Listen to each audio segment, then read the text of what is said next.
You too? Yeah, I'm good. How are you? Good. Plugging away, Surviving? Yeah. Well, you've got very exciting news. Ladies of the Bay, the podcast, is coming out soon. So, what I thought I might ask you today is what was it like preparing for a podcast? I know you're usually used to preparing for a show or preparing for a film. Have there been any major differences in preparing for a podcast? Hell yeah. Absolutely. So, yes, this has been quite terrifying for me. I think for all of us, it's uncharted waters for everybody. And the main difference for me is that I have done the majority of the work in a tent because obviously it's a podcast, it's recorded, it's just audio. We can't get to recording studios at the moment. So, yeah, we all got whiz bang new microphones, but then of course you need somewhere to be in them. So I set up my 2-man tent in the spare room and I've stuffed it with doonas and covered it with doonas. And that's where I sit in my 2-man tent in the spare room, which has worked really well. So it's this nice, cozy little space. I'm pretty sure, I think Lisa's in a cupboard. Everyone's in a cupboard.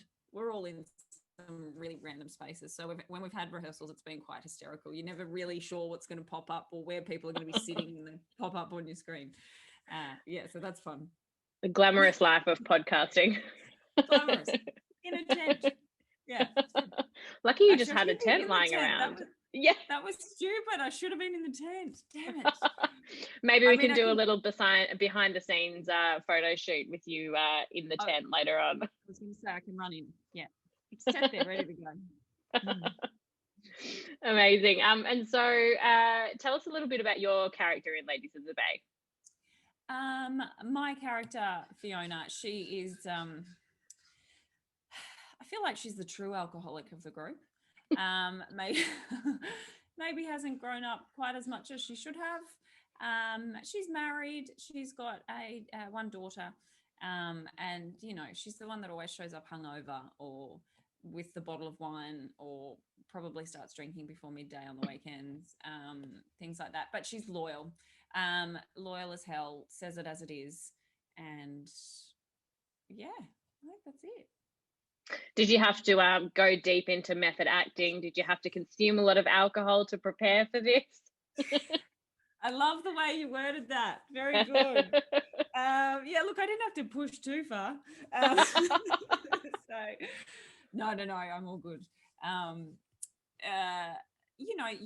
did. There was, not that I'll say anything about the end of the show, but there's an experience which thankfully or a lot more people will have experienced now, but thankfully none of us have been through that we remember. So there was a whole section of that we had to kind of research and watch a lot of things and just try and get yourself into a pretty scary situation. Also I don't have children, so I had to manifest my little Jodie and work all that out. And there's still a good bit of work to do. Yeah. And then what can listeners expect when they tune in to hear the Ladies of the Bay podcast? Just a good bunch of friends reminiscing. I think if you had a good experience growing up summertime in Australia, it would resonate with you some way. It's good friends with the banter that goes along with it, with the old stories, the little ins, the little side notes, the little remarks to each other, and just the honesty, I suppose. Good mates chatting and just reminiscing about times past. Awesome. Sounds great. Sounds like the perfect time to release a podcast all about summer as we head into an Australian summer. Exactly, yes. And sitting with friends. Oh my goodness, can't wait. Oh yes, hopefully not too much longer. Not too much longer, yeah. All right, Lee, well, thank you so much for having a bit of a chat about Ladies of the Bay. Can't wait to have a listen.